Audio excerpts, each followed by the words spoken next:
کتابوں کا خدا اور ہے، بابوں کا خدا اور۔ اس میں بابوں سے کیا مراد ہے بتا دیا میرے بھائی کئی بار۔ اس میں ہر وہ بابا شامل ہے جس نے قرآن و سنت کے خلاف اپنی تعلیمات پھیلائی ہیں۔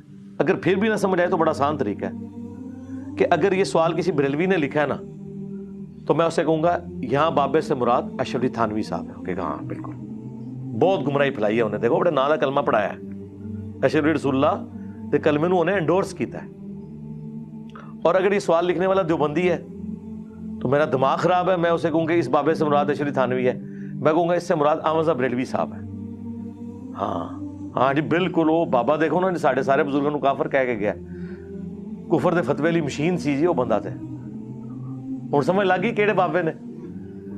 بابے سارے نو ہی پیارے لگتے ہیں لیکن اپنے بڑے پیارے لگتے ہیں، دوسروں کے بابے اچھے نہیں لگتے۔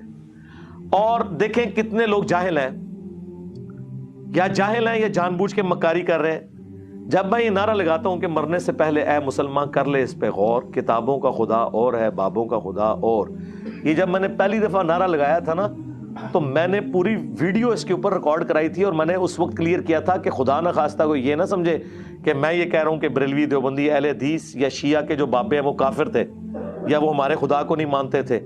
میں نے تو اس میں یہاں تک جملہ بولا ہے، مجلس 100 موجود ہے، پہلی دفعہ جب یہ نعرہ بلند کیا 8 سے 4 سال پہلے، وہ مجلس 100 دیکھیں، اس کے سٹارٹ میں، بلکہ ایک میرا کلپ بھی الگ سے کتابوں کا خدا ورسز بابوں کا خدا کلپ بھی اپلوڈ کیا تھا، اس میں نے واضح بتایا تھا کہ اس جملے سے مراد یہ ہے کہ ان کی تعلیمات اور ہیں، یہ مراد نہیں ہے کہ وہ کسی اور خدا کو مانتے ہیں۔ میں نے کہا تھا کہ ایون آپ تو کہہ رہے ہیں مسلمانوں کے فرقے، میں تو کہتا ہوں جیوز، کرسچنز، پارسی، سکھ بھی اسی خدا کو مانتے ہیں جس کو مسلمانوں کا خدا کہا جاتا ہے۔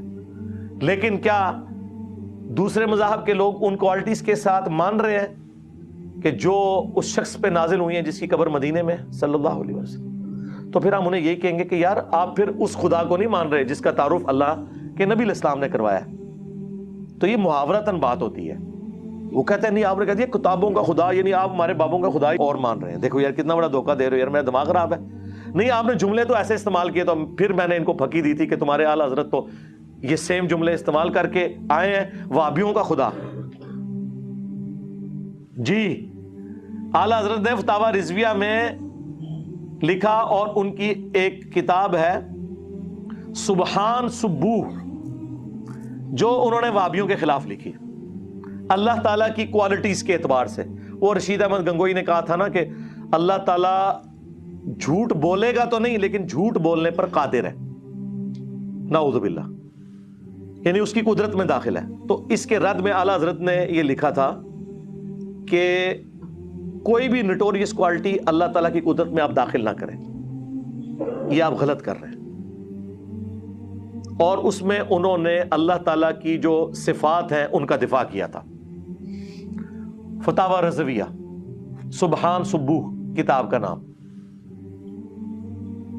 اور اس میں انہوں نے بڑے سخت الفاظ استعمال کیے، اور پھر انہوں نے کہا کہ وہابی تم تو اس خدا کو مانتے ہو، یعنی مراد یہ کہ تمہارے بزرگوں نے جو خدا کی کوالٹیز لکھی ہیں، لیکن یہ انہوں نے نہیں، انہوں نے کہا سیدھا کہا کہ وہابیوں کا خدا جو ہے وہ اپنے پیغمبر سے کشتی لڑتا ہے، وہابیوں کا خدا جو ہے بدکاری کرتا ہے، وہابیوں کا خدا جو ہے وہ پہلوان ہے، اور بڑے بڑے گندے جملے انہوں نے خدا کے بارے میں لکھے۔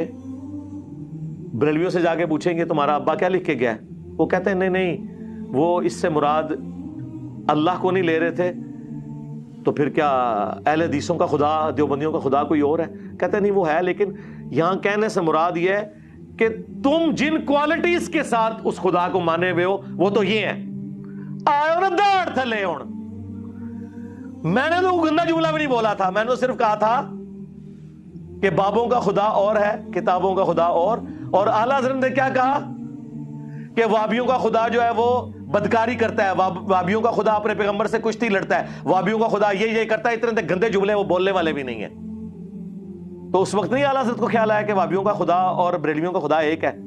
وہ کہتے نہیں گویا کہ آئے صدقے میں نے چیلنج کیا ہے کہ اگر اصول اور موالی آپ ایک جگہ لکھیں، میری کوئی ایک بات بھی قابل گرفت نہیں ہوگی، کیونکہ اس سے زیادہ ورسٹ فارم میں ان کے سارے بزرگ وہ ساری باتیں کر کے گئے ہیں، لیکن ان کی وجہ سے دنیا میں چینج نہیں آئی۔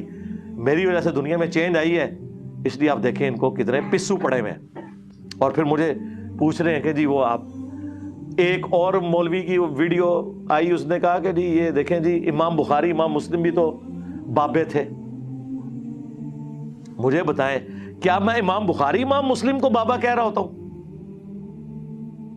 جب میں چشتی رسول اللہ کہہ رہا ہوتا ہوں تو اس سے مراد میں یہ کہہ رہا ہوتا ہوں کہ امام بخاری نے چشتی رسول اللہ پڑھایا؟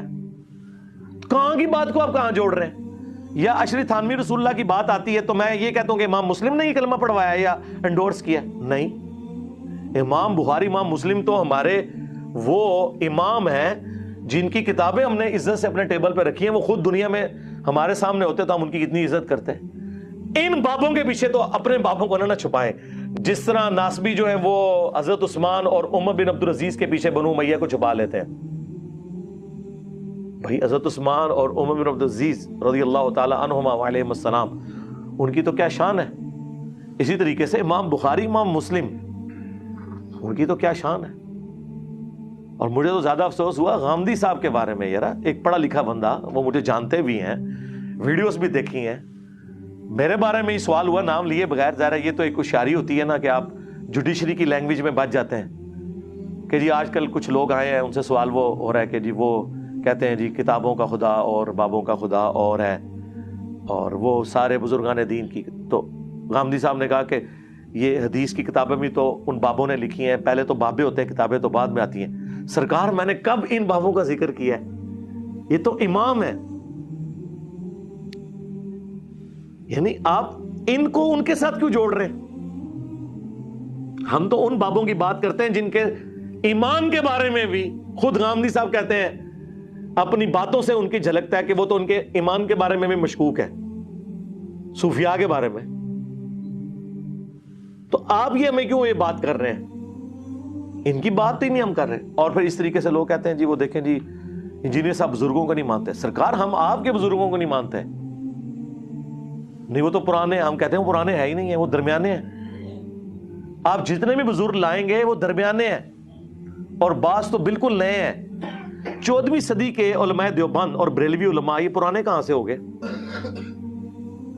یا امام غزالی 800 سال پہلے ہوئے، وہ پرانے کیسے ہو گئے؟ یا شیخ عبد القادر جیلانی 800 سال پہلے، یہ پرانے کیسے ہو گئے؟ یہ درمیانے ہیں۔ پرانے تو وہ ہوں گے جو صحابہ تابعین ہوں گے،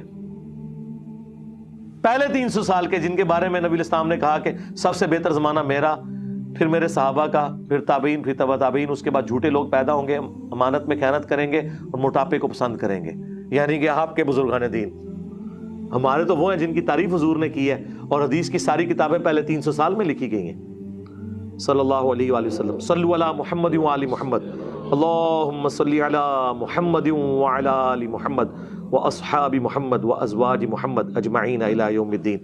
تو کتنی آپ زیادتی کرتے ہیں جب ہمیں اس طریقے سے آپ کرتے ہیں۔ ہم کہتے ہیں ہم پرانے بزرگوں کی بات نہیں کر رہے، درمیانوں کی کر رہے ہیں۔ وہ تو 800 سے 500 سال بعد میں بھی پرانا ہو جاؤں گا آپ کی نظر میں، تو پھر کیا آپ مان لیں گے؟